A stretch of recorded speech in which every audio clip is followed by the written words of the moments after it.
The first thing I found when I got home from my business trip was the sex toy in my wife's purse. After that, I found the rage. I smiled, a cold, tight thing, and swapped the toy for a high-voltage stun gun.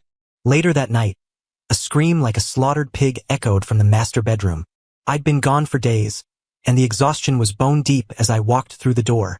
Chloe, my wife, and Leo, her stepbrother, were sprawled on the couch watching some trashy reality show. She was in a thin silk robe, and the air in our apartment felt thick, charged with something I didn't want to name. The dining table was a war zone of takeout containers and half-eaten food. A stack of dirty dishes sat festering, a squadron of flies circling above them like vultures.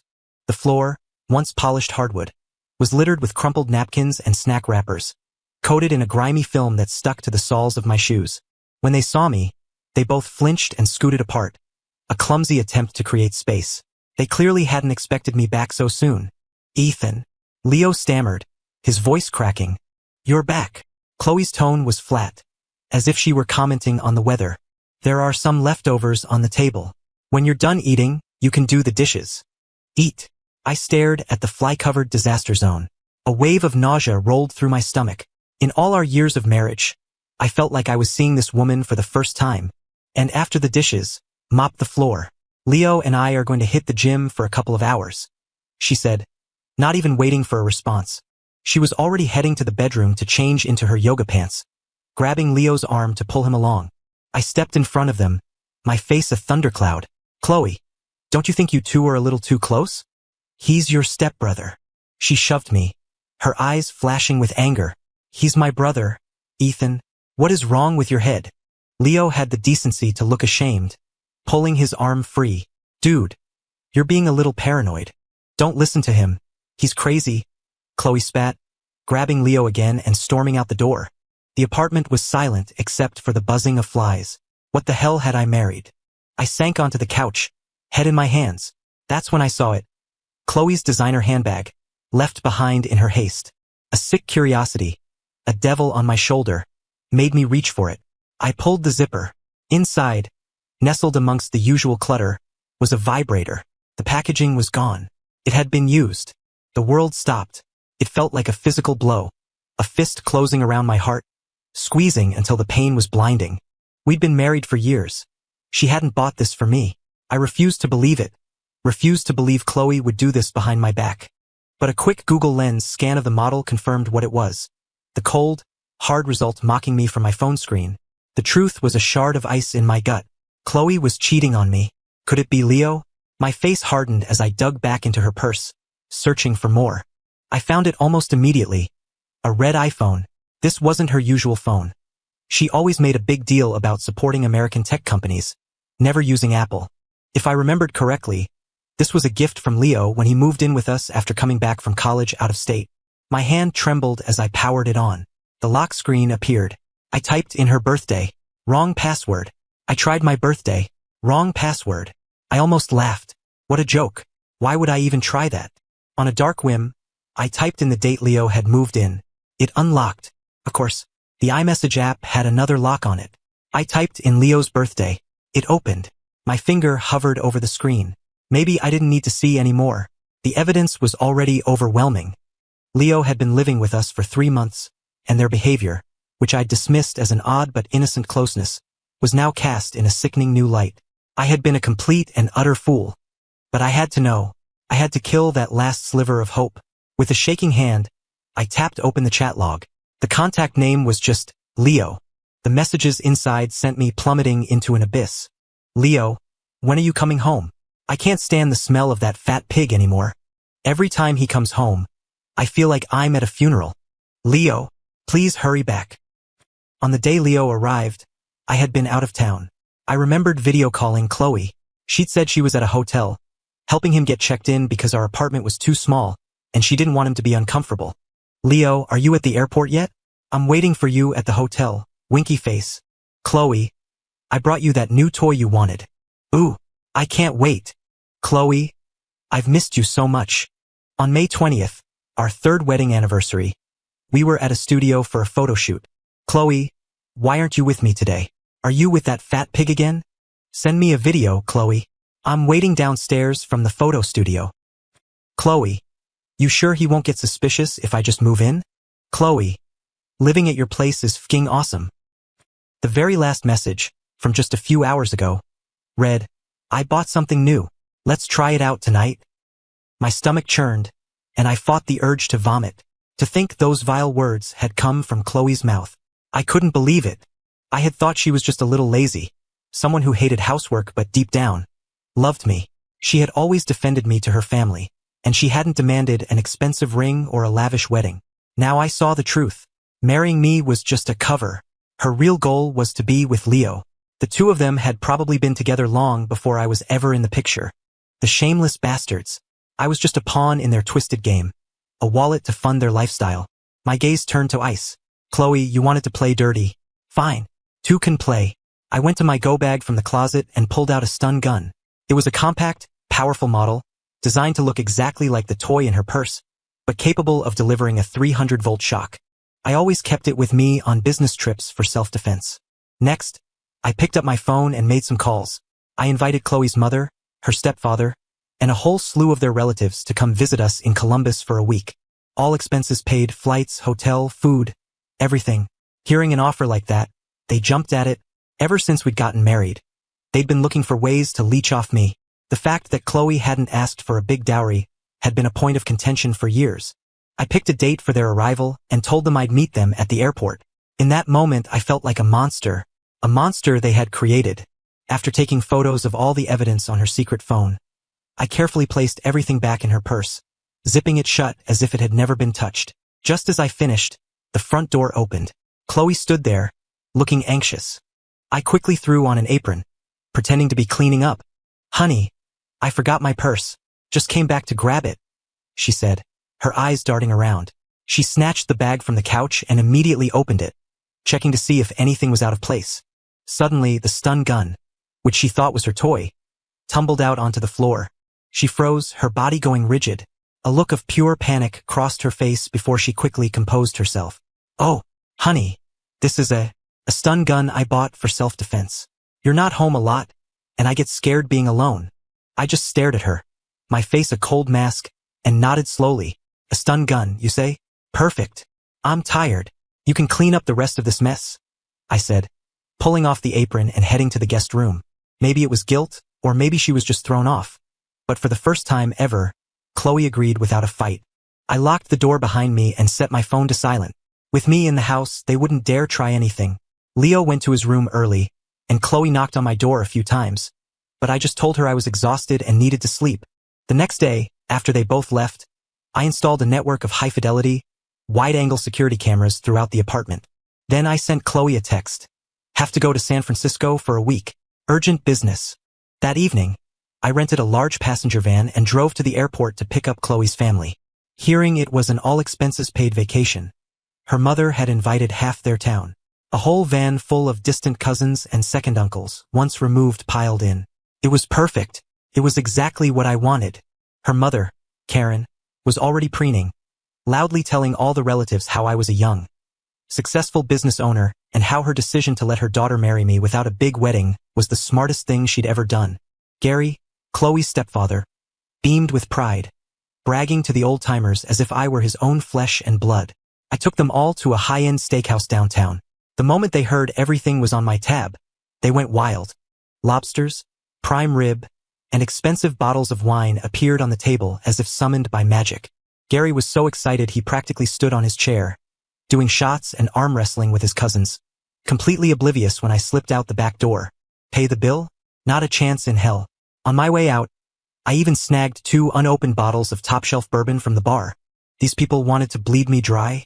They were her family, her problem. She was the cheat, not me. The moment they got my text saying I was out of town, Chloe and Leo rushed home. I watched them on the security feed, the hidden microphones picking up every word. I leaned closer to my phone screen. Chloe, is that fat pig really gone on another business trip? Leo's voice was a low, excited whisper. Not like me. If you were my girl, I'd never leave you. Chloe let out a dismissive laugh. Don't even mention him. He's such a buzzkill. So, tonight? Leo asked, a hint of hesitation in his voice. I don't know. His eyes looked weird yesterday. Something felt off. What are you afraid of? Chloe scoffed. He always says he's going on a trip, and he never comes back early. Yesterday was a fluke. Besides, he's going to San Francisco. That's at least a week. Easy. Leo's excitement returned full force. Chloe, I hear you got a new toy. She giggled, playfully shoving him. You're impossible. Hee hee. Eh? Chloe's laugh turned into a sultry murmur as she pulled Leo toward the master bedroom. A vein throbbed in my forehead. I squeezed my phone so hard I thought the screen would crack. These two degenerates, right under my own roof.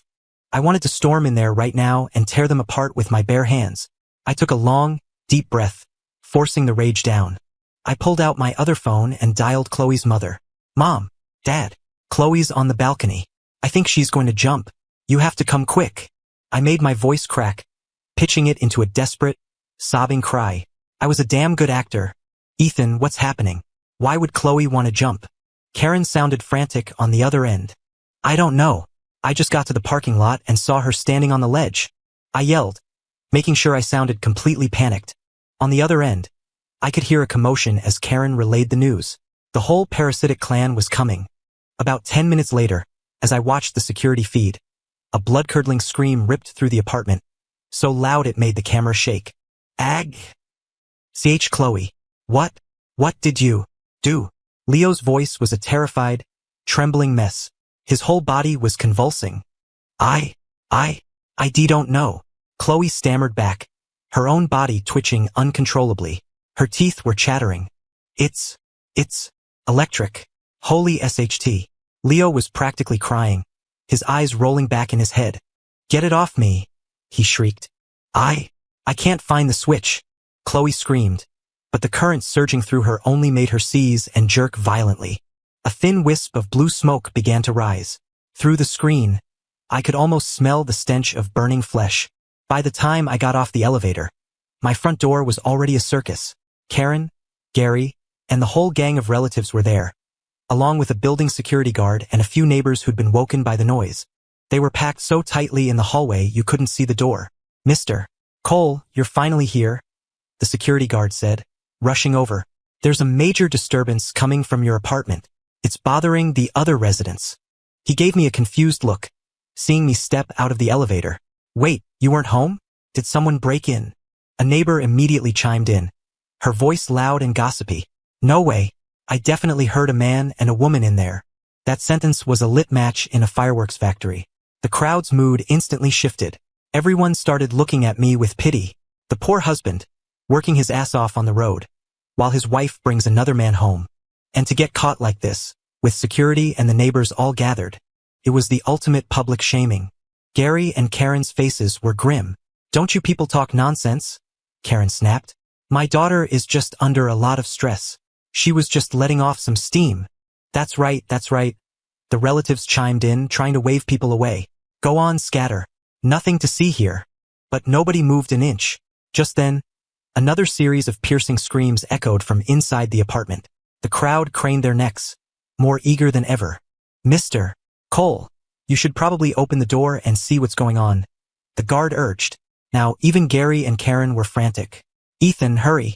Open the door. I sighed, putting on a show of reluctance as I fumbled with the key. All right, I guess we should all see what's happening together. The door swung open with a loud click. The sight that greeted them was like a lightning strike. Everyone froze. Chloe and Leo were on the bed, writhing and spasming, locked in a grotesque embrace with the buzzing, sparking object between them. The crowd erupted. Holy crap, are they working with live wires? Jesus Christ, what the hell is that? They're gonna fry themselves. Man, this guy's life is over. His wife cheats and he gets to walk in on this. Worse than just finding them in bed. Dude, shut up. He's standing right there. The show had begun. I launched myself into the role of the devastated husband, stumbling forward with a gut-wrenching cry.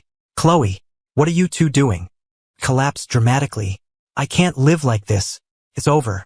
It's all over. Oh, God. Just kill me now. I wailed, my voice raw with fake anguish. Gary and Karen's faces were beet red. They looked like they wanted the floor to swallow them whole. Now the relatives were in an uproar.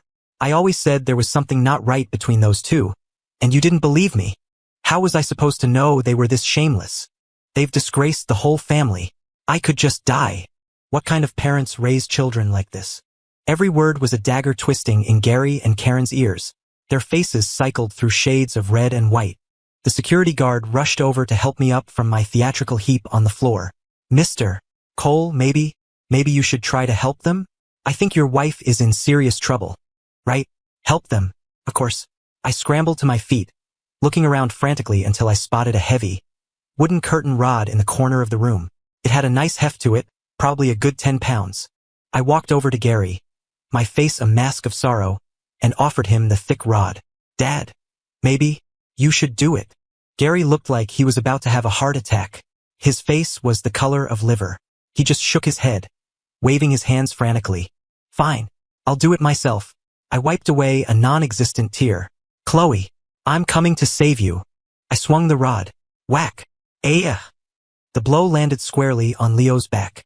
His body arched violently as he gasped for air. Oh, I'm so sorry. I missed, I said, my voice full of apology. It's my first time doing something like this. You know? Honey, don't worry. I'll get it right this time. I lifted the rod again, spat on my hands, and rubbed them together for a better grip. Thwack! Another dull thud. This time, Chloe's body convulsed violently. The buzzing sound intensified, and a fresh wave of smoke puffed up, carrying the smell of burnt hair. She was practically cooking. Ash! Help! Me! Chloe's voice was a choked whisper. Turns out, I'd missed again. This time I'd hit the stun gun's power button, kicking it into high gear. Ethan, you missed. Missed? Leo gasped. A powerful arc of electricity jumped between them. A bright blue spark in the dim room. The smell of scorched flesh was so strong now that people started covering their mouths. Ethan, please, help, save me. It's almost over, please. Their voices were trembling, and Leo looked like he was about to pass out. Sorry, I'm just so nervous, I said, wiping more imaginary sweat from my brow. I lifted the heavy curtain rod again. 1 swing, 2 swings. I must have swung it a dozen times. Miraculously, I missed the stun gun every single time. By the end, Chloe and Leo were bruised and swollen into unrecognizable messes. It was all my fault, of course. My technique was just so unrefined. Finally, the stun gun seemed to run out of juice. The buzzing stopped. But the area where it had been was now a charred, blackened mess. I don't know if it can be fixed. Chloe and Leo were unconscious. Or, at least, they were smart enough to pretend to be. With their entire extended family watching, and half the crowd filming on their phones and uploading it live, playing dead was their only option. Ambulance sirens wailed as they tore into the apartment complex, drawing even more curious residents to their windows. By the time the video hit the building's resident group chat, the place had exploded. More rubberneckers were on their way over. As the paramedics loaded Chloe and Leo onto stretchers, they must have regained some consciousness. With what little strength they had, they both managed to pull the sheets over their heads. Gary rushed up to the lead paramedic, his face a mess of panic and desperation. Doctor, is my son going to be okay? Doctor, please look at my daughter. She's all burnt. Doctor, the paramedic, clearly annoyed, finally snapped. Sir, can't you see for yourself? He's charred black. What do you think? You want my badge? You can be the doctor. Gary and Karen recoiled, their faces flushing with shame. By now, a larger crowd of neighbors had gathered, a sea of raised smartphones capturing every moment. One nosy guy leaned into another. Hey, what happened? Man, it's brutal. They're totally fried. What do you mean? The man, sensing a viral opportunity, pushed his phone closer, trying to get a shot of their faces. But the sheets were still covering them. This was my cue. I threw myself into character again, rushing forward and collapsing next to one of the stretchers, wailing dramatically. Chloe, Leo, you have to be okay. How will I go on without you? I cried, tears of pure fiction streaming down my face as I beat my fists on the side of the stretcher. A nurse gently tried to pull me away. In my moment of grief-stricken panic, my hand shot out and ripped the sheet off Chloe's face. Her pale, blackened, and bruised face was exposed for all to see. The crowd surged forward. Phones flashed. The sheet was trampled underfoot. Forgotten. Holy SHT. This is going to be the top story on the local news tomorrow. Don't worry. I'm uploading this right now. I'll even buy some ad boosts to make sure it goes viral. So shameless. And I heard their parents are right here watching. That's them over there. The sea of phones turned, the lenses now pointing directly at Gary, Karen, and their horrified relatives. They looked like they wanted to dig a hole and crawl into it. Their first time in the spotlight, and it was for this. Stop filming. Please, stop filming. I shouted, pretending to shield Chloe's face. How is my wife supposed to live after this? Who will ever hire her? This video will probably end up going international. In my flurry of activity, my eyes darted over to the other stretcher. Don't you dare! Gary shrieked, realizing what I was about to do. But he was too late. I yanked the sheet off Leo. He was now completely exposed to the ravenous crowd. There he is, the other one. Get a shot of him. The crowd's attention snapped over, their cameras zooming in, particularly on the charred mess between his legs. What's that weird smell? Is he cooked? Ha ha ha ha. I'm already sending this to my work group chat. Leo stared at me with an expression of pure, helpless hatred. He was too weak to move, forced to watch as I orchestrated his ultimate humiliation. I looked at him with a mask of sincere apology. I'm so sorry, Leo. Your sister's a bit more sensitive, you know? I had to protect her first. Karen had now thrown herself onto Chloe's stretcher, sobbing hysterically. My baby, my poor daughter, what's happened to you? She might have been genuinely crying. But who cared? Everyone else was too busy filming. A doctor pulled me aside. You're the patient's family member, correct? I nodded meekly. The situation looks grim, he said, his voice low. You should follow them to the hospital. We'll need you to sign consent forms. No problem, I said. Their parents are here too. The doctor gave me a long, deep look, one filled with what I could only assume was profound pity. He patted my shoulder. You hang in there. At the hospital, it was just me, Gary, Karen, and a few of the older relatives. They sat on the hard plastic benches outside the emergency room, looking like they were on death row. They couldn't meet my eyes, just stared at the floor in shame. I stood by the door, chain-smoking one cigarette after another. I could overhear a couple of young nurses whispering nearby. Did you hear? Those two patients who just came in. They're the ones from that viral video. Oh my God, I saw it. There are clips everywhere. I heard from one of the doctors, the guys, you know, is a total loss. And the woman is in bad shape too. They said she smelled like a barbecue. City folk are wild. Hearing this, the family members hunched over even further, like turtles retreating into their shells. Finally, a surgeon came out, looking grim. Who are the family members? I said. We are, Gary and Karen added, standing up. The surgeon glanced at us, noting we were all there. Gary and Karen looked at me, their faces full of apology, about to say something, but the doctor cut them off. The patient's conditions are not optimistic. The parents' faces tightened. I just smirked, waiting for the punchline. The woman, Chloe, her condition is severe. There's complete necrosis of the muscle tissue. Some of the nerves are, well, they're cooked. Karen's face went white. What do we do? Doctor, please, you have to save my daughter. What can we do? The doctor said flatly, we remove the dead tissue first, then we can try to graft an artificial replacement. But the area of damaged muscle is extensive. The graft might not take well, and there could be complications down the line. I nodded decisively. Do it. Remove whatever you have to. Saving her life is the most important thing. Karen, though devastated, could only close her eyes and agree. When it came to life or limb, the choice was clear. The doctor continued. As for the man, Leo, his situation is much more serious. The area is completely carbonized. We have no choice but to perform a total excision. He will be sterile for the rest of his life. You need to prepare yourselves for that. Hearing this, Gary looked like he'd been struck by lightning. The blood rushed to his head, and he swayed on his feet, nearly fainting. A moment later, a raw, gut-wrenching wail tore from his throat. My son, it's all gone. It's all gone. He and Karen were a blended family, each bringing one child into the marriage. They were too old to have more children. For him, this was the end of his family line. His world had just collapsed. Cut it off. Cut it all off, I said calmly, taking the consent forms. His life is what matters. What good is anything else if he's dead? I scribbled my signature on the line for next of kin. Gary was too overcome with grief to sign, so Karen had to grab his hand and force his thumbprint onto the page. The doctor collected the paperwork, then added, Also, the total cost for treatment will be at least $300,000. We need a deposit of $100,000 to begin. Suddenly, Gary wasn't dizzy anymore. He and Karen both snapped their heads toward me. Their expressions unmistakable.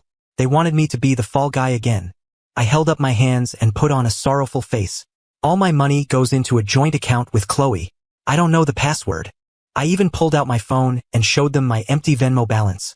Karen shot a venomous look at Gary. This is all your son's fault. You pay for it. Gary shot back. Indignant. What do you mean my son's fault? It was your daughter. I'm not paying for this. You pay for it. Karen instantly transformed into a screeching harpy. Are you kidding me? I'm an old woman. Where am I going to get that kind of money? You and your son are both worthless pieces of trash, ganging up on a poor widow and her daughter. Gary's face turned purple with rage. You're full of crap. What about your pension? Use that to save them. It's not like I won't pay you back. That was the last straw for Karen. She lunged at him. You have the nerve to mention my pension? You conniving old bastard. You secretly transferred your retirement savings to your ex-wife, and now you're after mine. You shameless old hag. I'll kill you. Karen shrieked, clawing at Gary's face and ripping out a clump of his white hair. The two of them started brawling right there in the waiting room. They knocked over the water cooler, sent chairs flying, and tables crashing to the ground. You bitch. My family is ruined because of you and your whore daughter. I'll kill you. Gary roared, kicking Karen hard in the stomach, making her double over and gasp for air. Karen fought back like a cornered animal, scratching his face until it was a bloody mess. It was a full-on Jerry Springer episode in the middle of the pristine hospital corridor, and the onlookers were stunned. Finally, security guards rushed in and forcibly pulled them apart. They were both a wreck, clothes torn, covered in blood and bruises. The surgeon walked over, his face a mask of utter disbelief. Are you two going to pay or not? If you keep delaying, I'm going to have to issue a critical condition notice. We'll pay. We'll pay. We have to treat them. I interjected quickly. In the end, Gary and Karen each paid half, essentially covering one kid apiece. After they'd swiped their cards, I clutched my chest and gave them my most earnest look. Dad, Mom, don't you worry. As soon as Chloe wakes up, I'll make sure you get every penny back.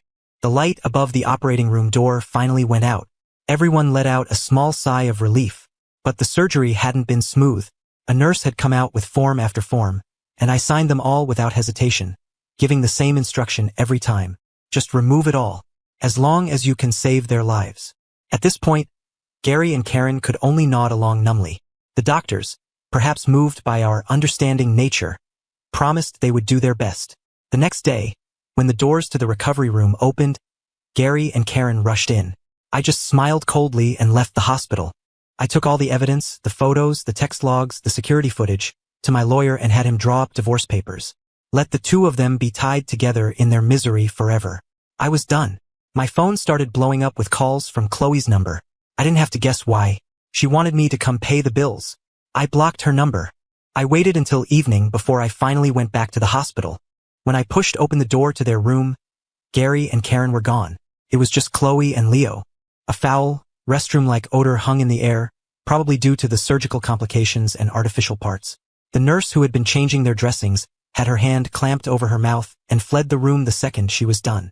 Seeing me, Chloe forced herself to look up, her face pale and drawn. "Honey, you're here," she whispered. My face was a block of ice. I slapped the divorce papers down on her bedside table. "It's over, Chloe. Sign them." My voice was low and hard. "You get nothing. The house, the savings, the business. It's all mine." Panic flared in her eyes. "No, Ethan, please." It was a moment of weakness. I was a fool. "Forgive me. Please forgive me. I'll be a good wife from now on. I swear.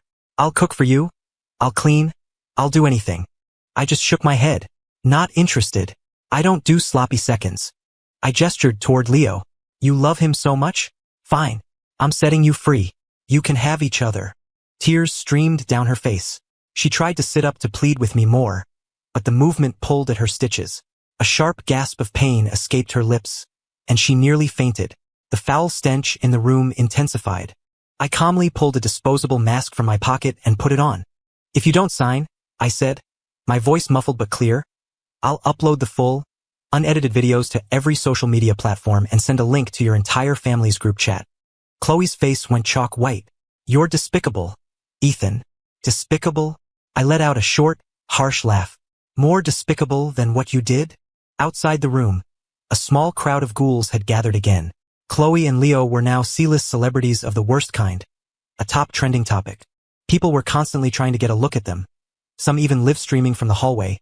Their phone cameras pointed right at the two of them. So that's the woman? TSK. Shameless. How can a woman be so evil? It's disgusting.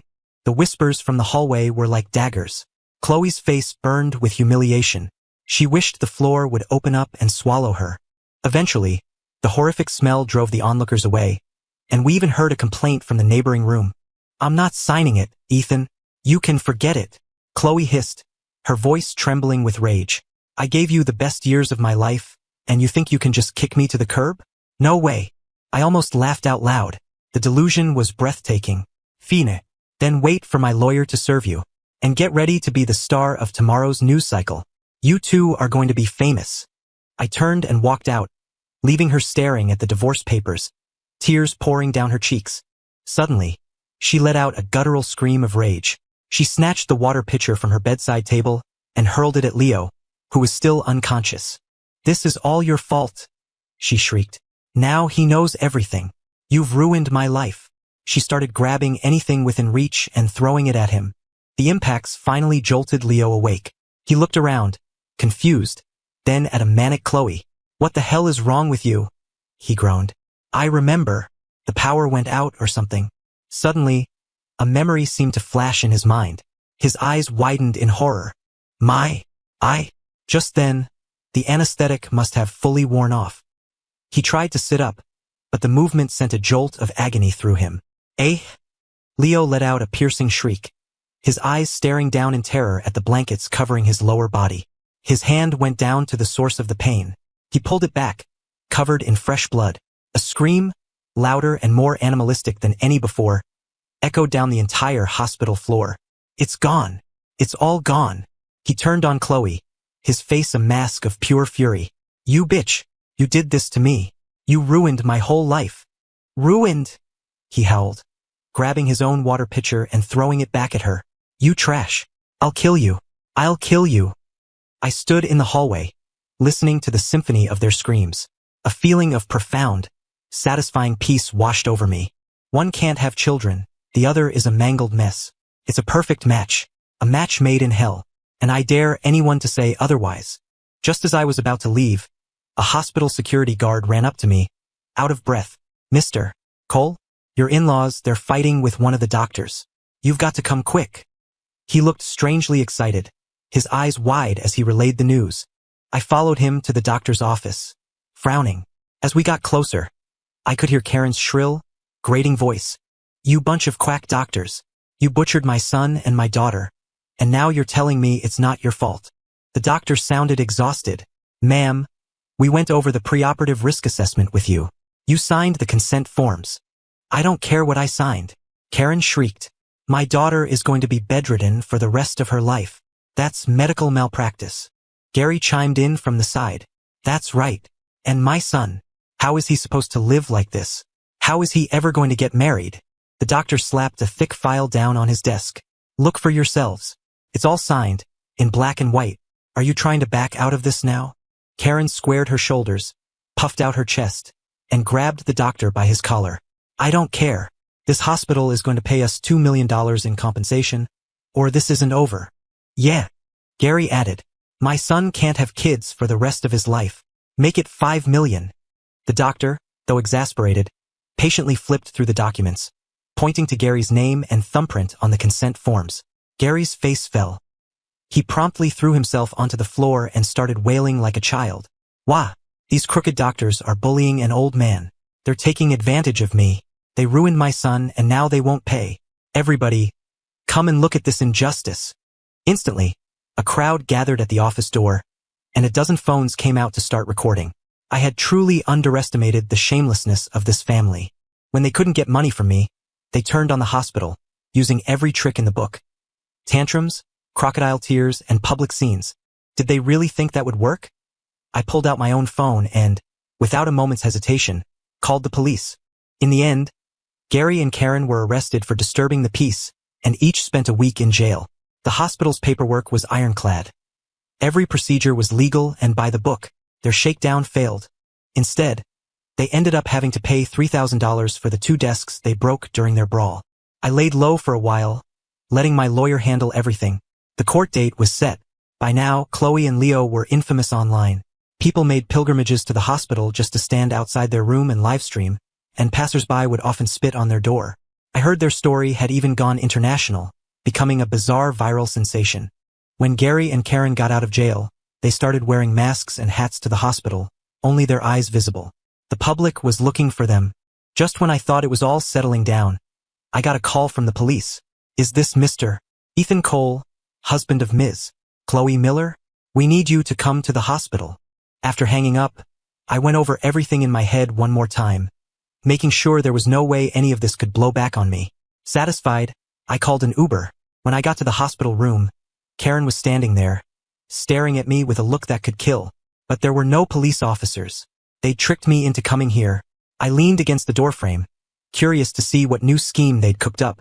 "Ethan, you knew about this all along, didn't you?" she snarled. "So that's their play." I feigned innocence. "Mom, what are you talking about? The night it happened, I was at dinner with you guys. You got home before I did." Chloe and Leo were lying in their beds, pretending to be asleep. It was obvious they had planned this. "Chloe was with you for years," Karen said, her tone shifting to one of righteous indignation. "Even if you divorce, you have to be responsible for her for the rest of her life." There it was, the real agenda. I nodded slowly. Of course, I should. After all, I love her so much. My sarcastic agreement seemed to embolden her. "And that condo of yours, you'll sign it over to Chloe's name." "No problem," I said, nodding again. Karen seemed stunned that I'd agreed so easily. She pressed her advantage. "And the doctor said her recovery and future treatments will cost a fortune. You might as well just cover your brother-in-law's medical bills, too. And he'll need money to, get married someday. So, another $3 million should cover it. You own a company. It's chump change for you." I almost laughed. Get married? What woman in her right mind would marry him? But I kept my cool and nodded again. This was too much even for Leo. He sat bolt upright in bed, no longer pretending to be asleep. "Dude, are you serious?" I let a cold smile spread across my face. "Are you?" In an instant, they knew I was mocking them. Their faces fell. Karen's teeth were gritted. "Ethan, if you don't transfer the money, we're calling the cops. I'll tell them you were involved. You think you'll get away with no responsibility?" I held up a hand. "Oh, I'll transfer something." But it wasn't money. It was the full, unedited, high-definition security camera footage. I sent it to their entire family group chat and posted it online, this time paying to boost it on every platform. This wasn't some grainy, shaky phone video. This was the crystal-clear main event. The family chat exploded. The notifications started flooding in, quickly hitting 99+. Chloe is on another level. She could apply for a Guinness World Record. How did our family produce someone so trashy? This is a disgrace to our name-check TikTok guys. The new video is already #1 trending. It's over. We're a national laughingstock. Karen, thinking the notification was a bank transfer, actually smiled. She thought I had caved. But when she looked at her phone, her face went slack. Her jaw dropped. The phone slipped from her hand and clattered to the floor. "Ethan, you played us?" I smiled, shrugging. "You played me first. Did you really think I was that stupid? That I'd keep being your family's workhorse and doormat?" Gary suddenly appeared from behind a curtain. "I told you this was a stupid idea," he yelled at Karen. "This is all your daughter's fault. I wasted years of my life raising her." Seeing he wasn't getting any money from me, Gary redirected all his rage at Chloe. "I'll kill you," he roared, slapping her so hard across the face that she fell out of her bed. The fall tore her wounds open again, and dark, brackish blood began to seep through her bandages.